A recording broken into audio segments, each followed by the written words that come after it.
So I've been told to talk a bit slower than I usually do, but if I'm talking too quickly, just wave at me and I'll slow down. Okay. So it's a great pleasure to be with you. I can see that people are joining from all around the world. I'm joining from Sydney in Australia, but I am actually English, so originally I've just been out here for a long time. Um, so the things that I wanted to cover today is just an overview, particularly for those families who have just got a diagnosis, about what is CLCN4. I won't go too much into the science because my lovely colleague Michael will talk about that more and the research. And most importantly for me, I'm a doctor, I'm a pediatrician, I'm a clinical geneticist, and I would really love to try and help you know more about the information we know about the medical, clinical sides of things, but also as an invitation. Like Rebecca said, we're really hoping that you families connect more, and I would love to connect more with your clinical teams as well. So I'll put that as a little plea. I'm very happy for you to share my email address with your doctors, and we'd really like to try and get more doctors interested in CLCN4. It's very sad to me when I see the quotes that were put up where I think many doctors say, well, this is all it is. It's a genetic diagnosis. It's a cause of learning difficulties, go home and enjoy your child. And as a parent, you want to know more. You want to know, what should I be doing? What can I be doing? What is the best doctors that I should be seeing? Is there something that more that I should be doing that I can't because I don't have the information? And that is a natural thing as a parent. We all want to try and do the best for our child. And so, what I'd love for us to do as doctors is to move beyond that and say, well, let's find out more together about CLCN4. We will learn together more together and come to me if you find something, and I can reach out to colleagues around the world.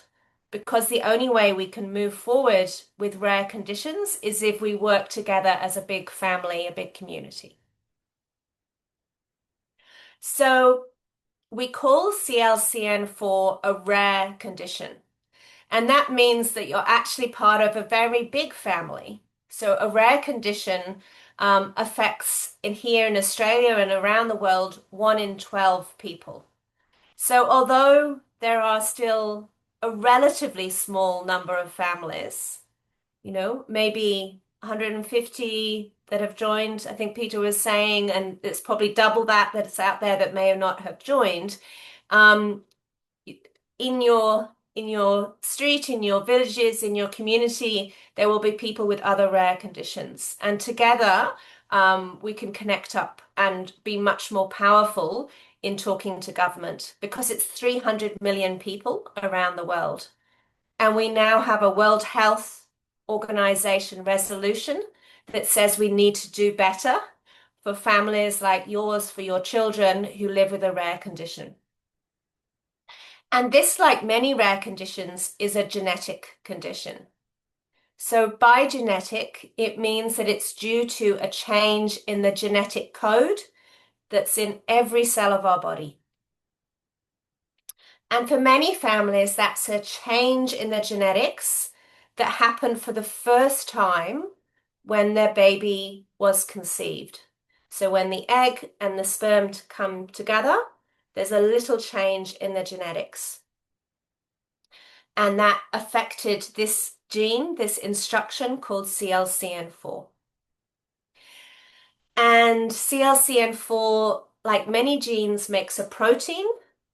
And a lot of the research you'll hear about is us asking exactly what does this protein do? We still have lots to know about this protein, but we know it's important in the brain and in nerve cells, and that's its main job. It helps nerve cells talk to each other, communicate, and it helps our brains learn and develop.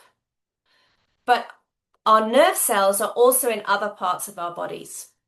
And one big part of the body it's part of lines the gut, the gastrointestinal system, which is why many children and adults have problems with constipation or reflux. And so the gut is another part. Our gut and our brain are very linked together. So I said for often people, that is the first time in the family that someone has a change in this gene. And the first question families ask me is why? Why did that happen? What did I do wrong? What did I do in the pregnancy or when I was conceiving that meant that my baby has this genetic change? And I need to try and ask you to put that away. You did nothing wrong. We all have new genetic changes when we make a baby.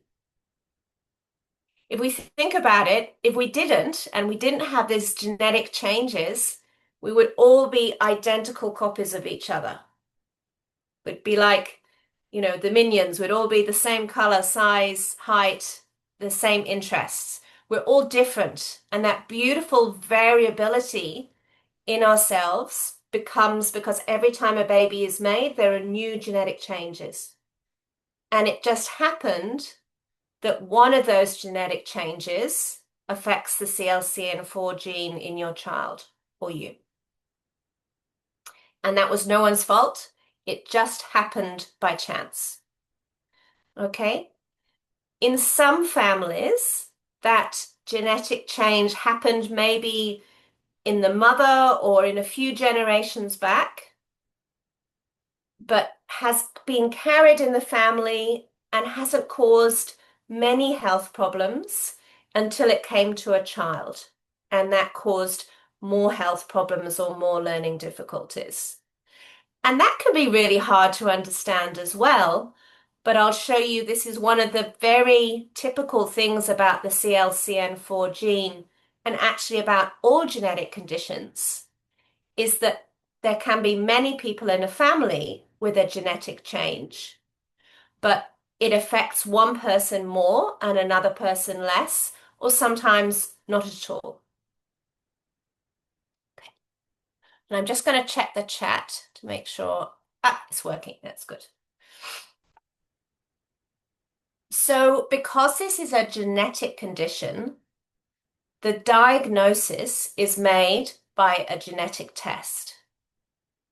I don't think there is any doctor in the world that could look at a child and say, I know your child has CLCN4.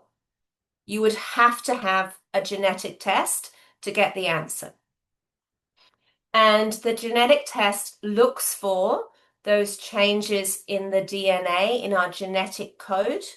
So a change in the CLCN4 gene that means that individual might have CLCN4 related condition. And this is another really important thing, is just because a test shows your child has a change in the gene, that may not mean they have CLCN4 related condition. It depends on whether the lab is sure.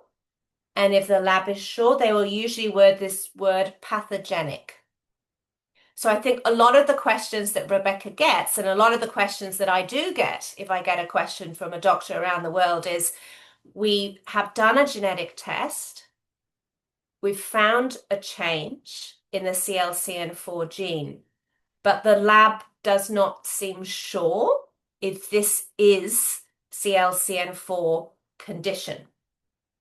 And basically that's because we have to work through, is there a change in the gene that causes a big problem with the protein that would cause the condition? And the genetic test only tells us this bit. For this information, we need to either look and see, is there another family that has the same genetic change and similar symptoms? And or can the scientists do more research and show that this change in the gene causes a change in the protein. And Professor Michael Push will talk to you more about that in the next session. But that's often a really critical thing because it can be about a third of the time the lab is not sure. And so they may say something like there is a variant of uncertain significance. And that's when we can come in and help to try and explain, is it CLCN4 or is it maybe another diagnosis? Okay. So when you're in the position, like Gina said, of just getting a diagnosis, this is overwhelming. You can get a list of all of the ways, the possible ways that this condition may affect your child or you. And I understand that sometimes this can feel like a list of all the things that are broken that need to be fixed.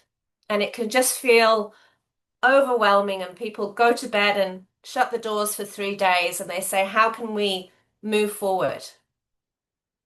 And I think a really important thing is to try and understand that this information is designed to try and help you if your child has symptoms that don't make sense. Can we try and understand whether symptoms your child has could be due to the CLCN4, and then we know best how to treat and move on. But there is no individual out there who has every single one of these symptoms. They're very, very variable. And some people may have some features, but that never becomes a big problem for them. So don't look at this as what my child will develop. It's more to try and help you say, oh, okay, maybe my child is having some problems going to the toilet. Ah, maybe that's linked to CLCN4. And we can try and think of it like that. And a big example for me, and you'll hear later, I think, a video from Aleka, who did the speech and language study, is we now know from your kindness of joining that study that nearly every child with CLCN4 will have difficulties producing sounds, making sounds. And so early on, we need that information so we can say, my child should be getting speech and language therapy. It's a really high chance that they will have problems with their language, their spoken language, and it will help me and my child if we get speech and language therapy early, and the speech and language therapist helps my child communicate in lots of different ways, not just focusing on speaking, but on using iPads, on using picture exchange, so they can learn how to communicate in lots of different ways. And the evidence shows that will help then my child speak verbally. It won't hold them back.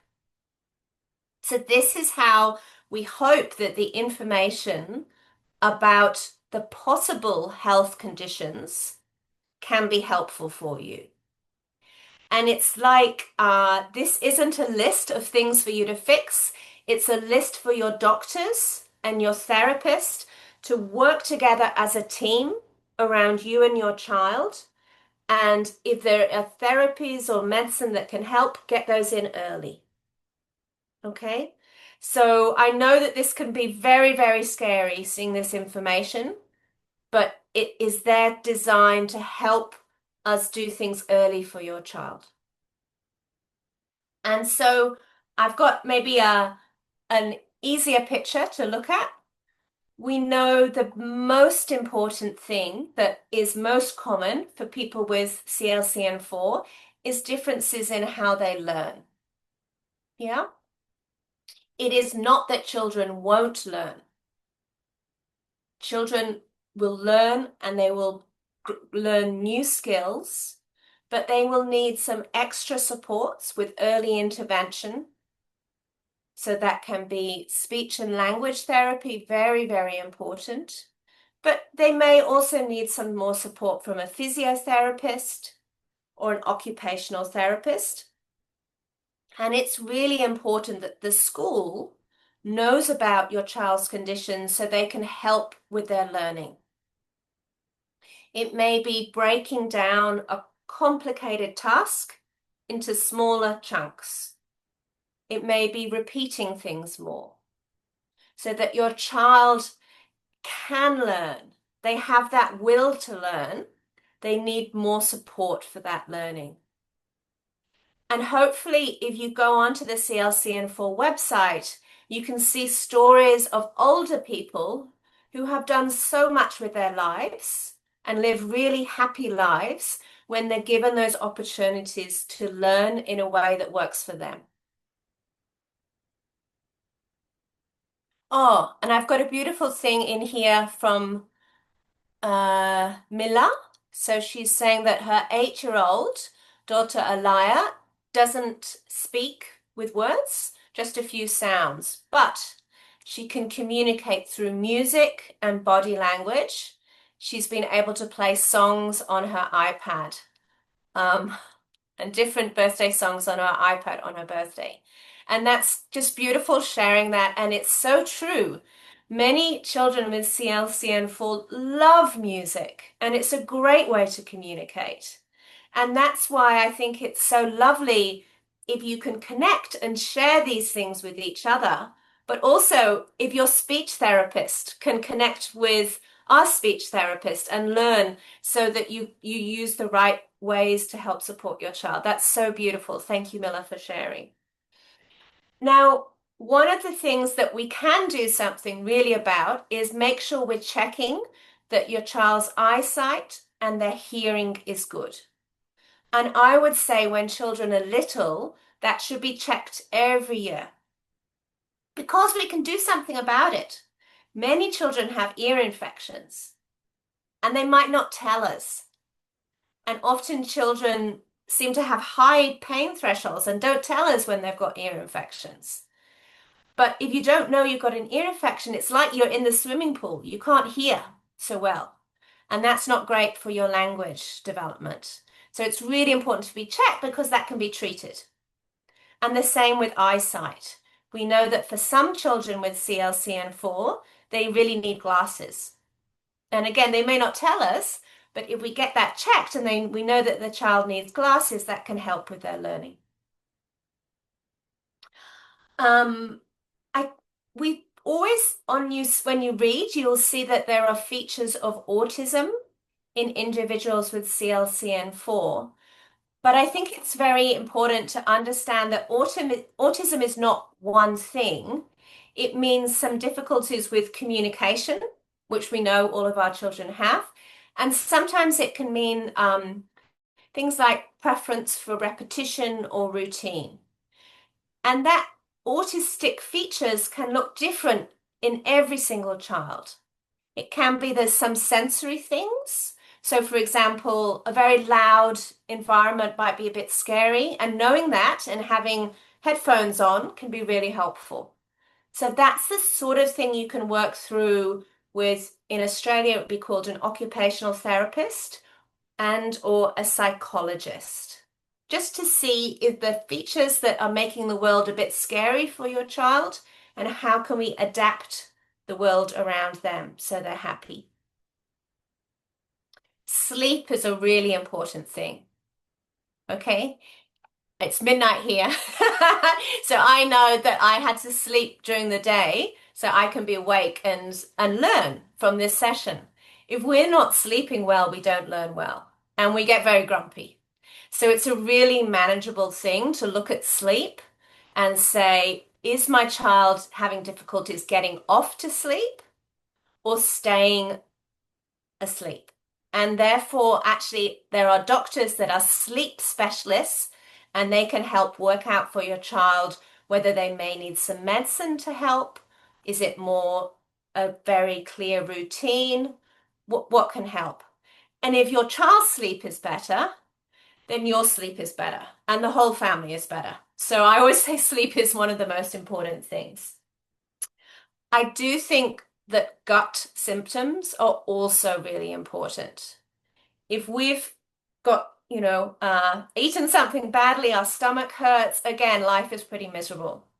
And for many, many children with CLCN4, they are seeing their neurologist, and their neurologist is maybe focusing on their brain, and they forget to ask about their gut.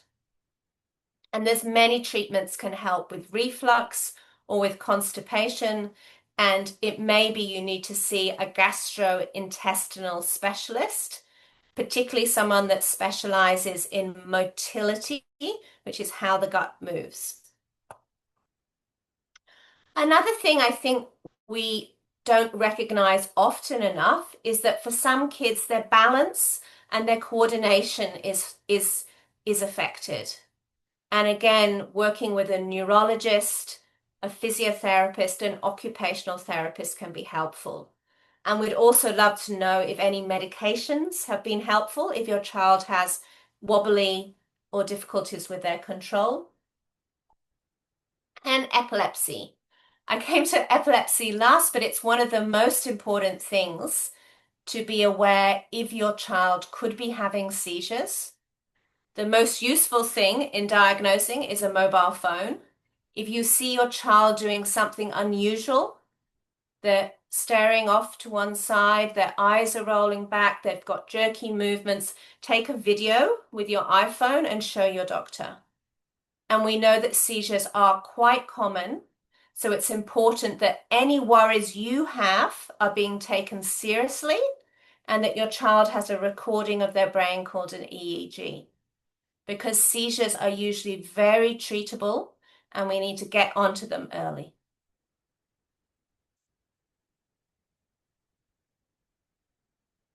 And I'm going to come to Linda's question in a minute because I saw this question. I'm also a little bit worried about my time because I think I'm talking. I've gone off time, haven't I?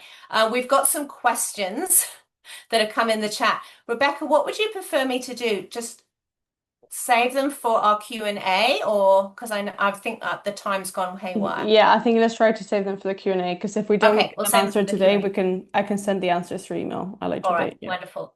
Amazing. So mental health and well-being, like anyone, people with learning difficulties can have impact on their mental health. Again, that's really treatable. So you know your child, if something's changed, they're not enjoying life like they used to, there's a thing that they used to really like doing and now they don't, take that seriously. And it can be really helpful to see a psychiatrist who specializes in the care of children with learning difficulties. Because again, very treatable and very important to take seriously. Okay, so I've really covered this. These are all of the doctors that may be helpful for your child.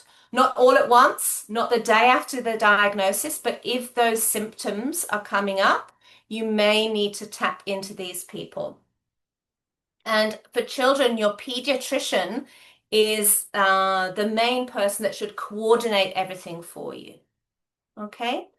And it's really helpful to have regular checks with your pediatrician so that you get that person helping to coordinate all of these other people. I've said this already. I think we must make sure we're picking up if there's seizures, mental health problems, or sleep problems, because those can be so easily treated and make a big impact on people's life. I'm going to leave this. This is about how we hope in the future by knowing exactly how each change in the CLCN4 gene affects the protein, we can better do therapies for each child. This is called precision medicine, and Michael will talk a little bit more about this. In terms of medicines, they can be very helpful for these symptoms. One question we get asked a lot is for seizures, is there one medicine that's better than another? I'll answer that in a bit more detail when we come to the Q&A, but it's something I really want us all to focus on more and share that information more. So I really would love if you have your doctors and they're happy to contact us, we'd be really keen to learn that more. You'll hear more on speech and language, but I just covered that, and there's a little summary of the speech and language study. Very important that we use AAC devices early, which are these alternative ways of helping our child communicate. And finally, let's not forget all of the things that our children can do. I spoke at the beginning how usually after a diagnosis, we get this list of all of the things, the problems that we may be coming across. But some of those may never happen, and some of those are very treatable. But when you look through and read stories and connect with more families, you see all of the wonderful things that your kids can do. And Gina talked about that. They just needed time to actually see the whole of Daphne and see that flourish. So kids can be incredibly determined and show us if we're giving up. No, no, no, you need to keep going because I'm going to keep going and I'm going to keep doing this therapy. Brings so much happiness and meaning to our lives and really teaches patience and empathy. And they are wonderful little beings with their own interests and strengths and talents. We just need to help nurture them and help them develop their own interests. And they definitely inspire all of us. So please, those messages that you heard from Peter, from Gina, from Rebecca, do connect. That's one thing you can do. Don't do this by yourself. Connect, reach out to the Facebook group. Maybe you're interested in, I've got some skills in communication or something I can give to the community, but also encourage your clinicians to connect.